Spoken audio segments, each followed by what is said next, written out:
maa minnu tun kamana ganin bɛ aw ka minɛnw nacogo ɲuman na ka bɔ jamana kɔ kan ka na an ka jamana kɔnɔna la o hami n'o jɔrɔ banna sabu so barikama maaw nana don aw jigi kɔrɔ ka se ka o baara kɛ a kɛcogo ɲuman na so barikama ye cakɛda ye min ka baara bɛnnen bɛ ka aw ka minɛnw ta ka bɔ jamana kɔ kan ka na n'a ye an ka jamana kɔnɔna la ka sɔrɔ baasi fosi ma aw ka minɛnw sɔrɔ duguma sira fɛ jikan sira fɛ fo ka taa se sanfɛ sira ma wa u ka baara bɛnnen tɛ o dɔrɔn ma u bɛ transit baaraw kɛ logistique manutention fo ka taga se terrain feereli ani soko ɲɛnabɔli commerce général u bɛ nin bɛɛ lajɛlen kɛ jamana in fan 14 bɛɛ lajɛlen na aw maa minnu bɛ ko aw mago bɛ so barikama maaw la aw bɛ se ka wuli ka u sɛgɛrɛ Amdalaikaw fɛ yen nɔ u bɛ immeuble Seku Tarawele la Kati taga sira la u ni pharmacie luxe beauté Bouakar Keita o man jan ɲɔgɔn na walima ni taama ka gɛlɛn aw minnu ma aw bɛ se ka u to aw sigiyɔrɔ la ka u wele nɛgɛjuru sira la 65 50 27 45 nanzarakan na 65 50 27 45 u ka nimero sabanan fana bɛ yen ni o ye 62 08 84 72 nanzarakan na 62 08 84 72 a y'aw jigi kɛ so barikama ye a tɛ fɔ aw jigi kɔ. Aw minnu sɔgɔlen bɛ aw ka jabaranisow mandi la an ka foli b'aw bɛɛ lajɛlen ka kɛ n'aw ka wagatiw cogoya ye an bɛ aw ladɔnniya ko nin y'aw ka kunnafoni wagati selen ye.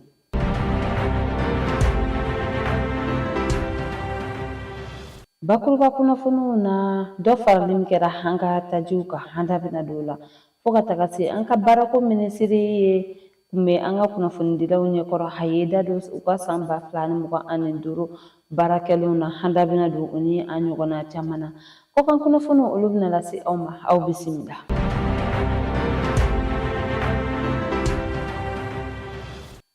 An ka jamana ɲɛmaaw ka tɛmɛ office malien des produits pétroliers maaw fɛ olu ye kunnafoni bɔ k'a cari jumadon marisi kalo tile 27 san 2026 an ka jabaranisoba sanfɛ min ye OMAP ɲɛma ni o ye monsieur Jakarija Dambele ye ale bɔra ka laseli kɛ k'a jira ko an ka jamana ɲɛmaaw ye sariya kura ta k'a ɲɛsin an ka tajiko ma ni o ye ko dɔ bɛna fara o sɔngɔ kan wa a baaraw daminɛna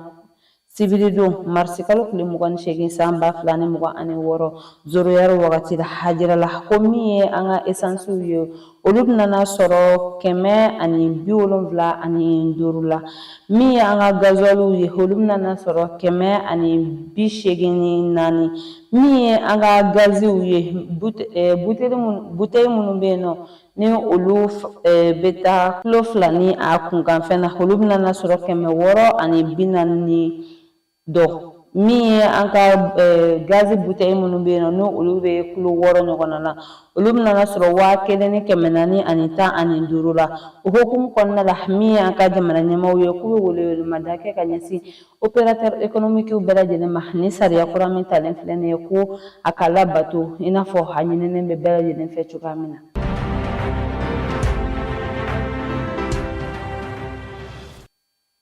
An ka baarako minisiri Umu Salsek ale tun bɛ an ka kunnafonidilaw ɲɛkɔrɔ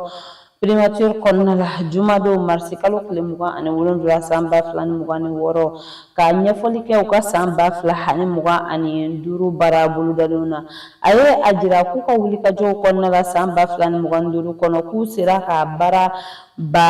69 ni a kunkanfɛn de bila sen kan an ka jamana kɔnɔna la u ma se ka baara minnu boloda sa o bɛnna 3,000 ni a kunkanfɛn ma a ye a jira ko min ye an ka secteur public maaw ye ni o ye jamana ka sɔrɔda ye ko olu y'u seko bɛɛ lajɛlen kɛ sabula min ye baara da 40 ni a kunkanfɛn o de sera ka waleya jamana ka cakɛda ka bolo kan a ye a jira ko min ye kɛnyɛrɛ ye cakɛda maaw ye olu sera ka u seko kɛ ka baarada 28 ni a kunkanfɛn ka o de bila sen kan an ka jamana kɔnɔna la a ye a jira k'u nisɔndiyalen don sabu san 2025 o ta cayara dɔɔni ka tɛmɛ san 2024 kan wa a y'a jira fana k'u ma se ka baara minnu boloda san 2025 kɔnɔna la u bɛna fɛɛrɛw bila sen kan yasa san ba filani mugan wɔɔrɔ kɔnɔna la u bɛ se ka o baara ninnu boloda cogoya min na ani fana a ye folikan kɛrɛnkɛrɛnnen lase an ka jamana ɲɛmaaw ma olu minnu ye u dɛmɛ san ba filani mugan duuru kɔnɔna la ka se ka nin baara ninnu ka olu boloda an ka jamana kɔnɔna la sifinnakaw yɛrɛ ka nafasɔrɔ sira kama ani jamana yɛrɛ ka tagaɲɛ kama.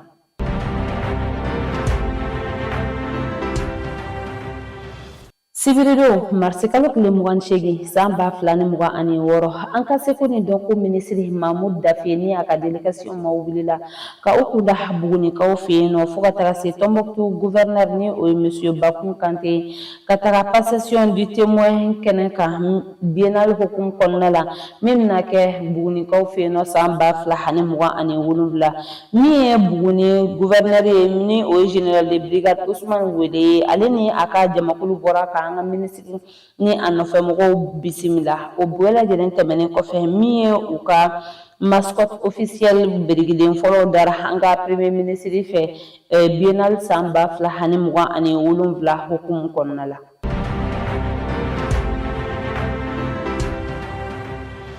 An ka premier ministre kɔrɔ Bubu Sise ale ni a nɔfɛmaw ni o ye Cɛma Hubert Kulibali fo ka taga se Mamadou Igor Jara ani Babali Baba fo ka taga se Mamadou Lamine Jakite ma olu ka kiiri jaabi bɔra an ka kiiri tigilamɔgɔw fɛ jumadon marisi kalo tile 27 san 2026 u ye u ɲangini san 20 kaso ye hali k'a sɔrɔ u ka lafasilibaw ye u seko n'u damayira kɛ yaasa fɔ ka bɛn bɛ se ka kɛ a ko la cogoya min na nka an ka kiiri tigilamɔgɔw ye ni maa kofɔlen ninnu ɲangini san 20 kaso ye ka sababuya kɛ u ye waleya minnu kɛ jamana kɔnɔna la wagati min na u tun bɛ fanga la.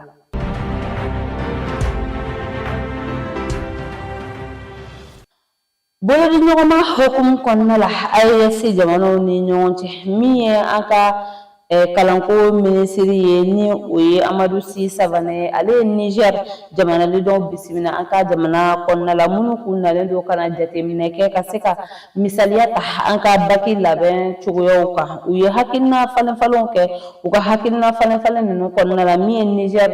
Niger jamanaden ninnu ye olu ye a jira k'u bɛn'u seko an'u damayira kɛ ka se ka u ka baki ka u labɛn cogoya fila la hali k'a sɔrɔ Bamaliba kɔni ye a jira ko ale bɛna to ni a ka cogoya kelen ye wa u y'a jira fana ko u ka cogoya fila in ta o kun tɛ dɔwɛrɛ ye yaasa a baaraw bɛ se ka kɛ a kɛcogo ɲuman na cogoya min na jɛlenya kɔnɔna la Niger dugukolo kan ani u ka hakilina falenfalen kɔnɔna la u y'a jira ko don n'a nataw la u bɛna fɛɛrɛw bila sen kan yaasa jamana in saba in bɛɛ lajɛlen kɔnɔna la a bakiw bɛ se ka kɛ kɛcogo kelen na cogoya min na ani ka fɛɛrɛw bila sen kan min ye a sɛbɛnfuraw ye olu bɛ se ka kɛ kelenw ye ani a bɛ se ka don ba la cogoya min na hali kɔkanna la ni o ye jamana kɔkanna ye ani fana ka fɛɛrɛw bila sen kan min ye ni jamana saba in kalandenw ye u ka taama bɛ se ka nɔgɔya AES jamanaw bɛɛ lajɛlen kɔnɔna la cogoya min na don n'a nataw la.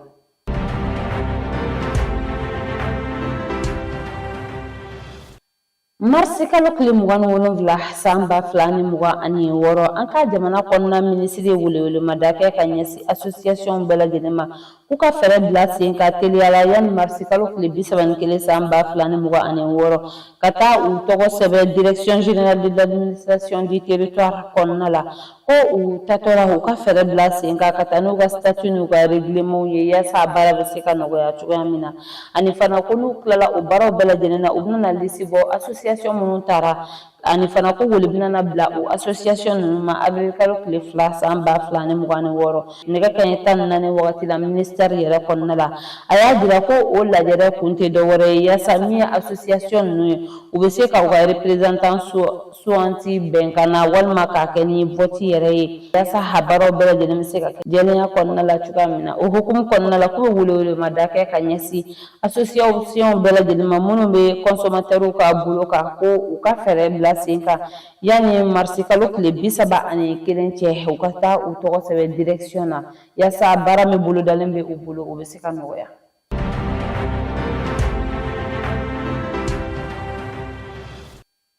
Jumadon marisi kalo tile 27 san 2026 an ka poste de contrôle bɛ tulukaw fɛ yen nɔ ni o bɛ bɔ Menaka ka taa Andira bukan an ka finitigilakaw ye wulikajɔ bila sen kan ka dansigi bamaci wale tigilamɔgɔw ka waleya la u ye min ta ka ɲɛsin an ka finitigilakaw ma nin yɔrɔ in na an ka finitigilakaw ka wulikajɔ kɔnɔna la u ye tatugu bamaci wale tigilamɔgɔw la ka u ka maa caman faga wa min ye u ka kɛlɛkɛminɛn caman yɛrɛ fana o tiɲɛna an ka finitigilakaw fɛ an bɛ wagati min na i ko bibi in na kɔni basigi sabatilen bɛ a yɔrɔ la wa an ka finitigilakaw kɛlen bɛ ka ɲinini bila sen kan yaasa ka tɛgɛ kɛ maaw la minnu bolila ka taa ka u tɔgɔ sutu.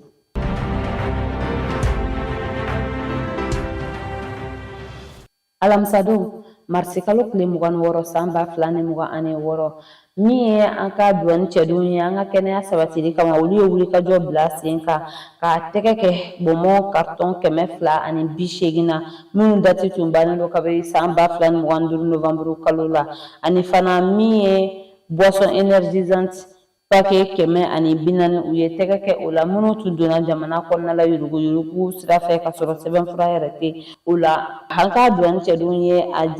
ye u seko n'u damayira kɛ ka taa ne ni fɛn ninnu ye u ka jabala la yaasa cogoya min na a bɛ jamanadenw bɛ se ka kisi a kɔlɔlɔ ma cogoya min o hukumu kɔnɔna la duwani cɛdenw ye a jira ko u kɛlen bɛ ka wulikajɔw bila sen kan ɲinan san 2026 kɔnɔna la ka se ka fɛn kuntan minnu bɛ yen n'olu bɛ don an ka jamana kɔnɔna la ka jamanadenw ka u kisi olu tali ma yaasa a kana na kɔlɔlɔ lase an ka jamana ma o hukumu kɔnɔna la min ye u ka ɲɛmaayaso ye u ye folikan kɛrɛnkɛrɛnnen lase u ka cɛdenw ma olu minnu ye wulikajɔ bila sen kan ka se ka tɛgɛ kɛ ni fɛn kuntan ninnu na an ka jamana kɔnɔna la hani k'u bɛ welewelemada kɛ ka ɲɛsin opérateur économique bɛɛ lajɛlen ma ko n'u bɛ don n'u ka jagofɛn ye jamana kɔnɔna la u k'u seko n'u damayira kɛ a bɛ se ka kɛ sariya kɔnɔna la cogoya min na jamanadenw ka lafiya kama.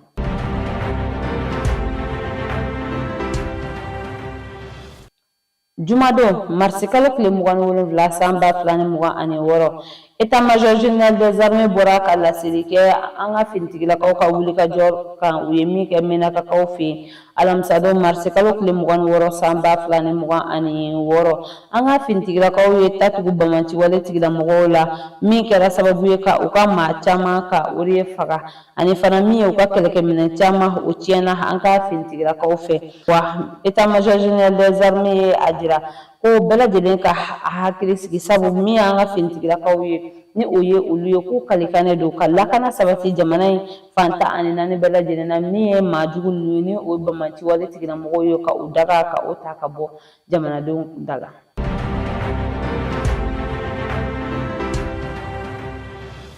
O b'an ka taa an ka kɔkan kunnafoniw na an bɛ taa Ameriki kɔnɔna la Ameriki jamana ɲɛmaa bɔra ka laseli kɛ k'a jira ko kɛlɛ min bɛ ani Iran ni ɲɔgɔn cɛ a bɛna dansigi a la fɔlɔ tile 10 kɔnɔna la ko o tile 10 bɛ ban avril kalo tile 6 san 2026 nɛgɛ kanɲɛ 20 Washington heure la i n'a fɔ Iran jamana ɲɛmaaw ye a ɲini a fɛ cogoya min na a ka fɔ la a ye a jira ko a tun bɛ ka fɛɛrɛw bila sen kan ka Iran central électrique ka olu tiɲɛ nka a ye a jira ko u bɛ ka kumaɲɔgɔnya dɔw kɛ kumaɲɔgɔnya minnu ni olu bɛ ka bɛn sen ma.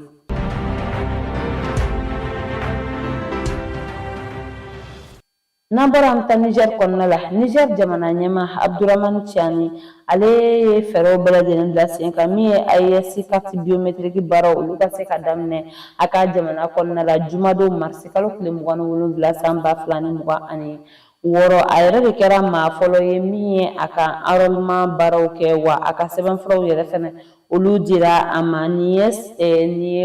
ye sariya ye min taara u ka conseil des ministres fɛ kabiri décembre kalo tile 26 san 2025 a ye a jira ko fɛɛrɛw bɛɛ lajɛlen bɛna bila sen kan yaasa nin baara in bɛ se ka kɛ cogoya min na teliya kɔnɔna la sabu ka laɲini kun tɛ dɔwɛrɛ ye ka se ka sɛbɛnfuraw minnu ni o b'u ka jamana kɔnɔna la ka dɔ fara o fanga kan ani fana ka se ka fɛɛrɛw bila sen kan u ka jamana cakɛdaw la yaasa baara bɛ se ka kɛ jɛlenya kɔnɔna la cogoya min na ani a ye a jira fana ko u kelen bɛ ka maaw suganti minnu bɛna nin baara kɛ jɛlenya kɔnɔna la yaasa jamanaden hakɛya min bɛ u ka jamana kɔnɔna la u bɛ se ka o dɔn ani fana yɛlɛma yɛrɛ bɛ se ka don u ka sɛbɛnfurakow la cogoya min na don n'a nataw la.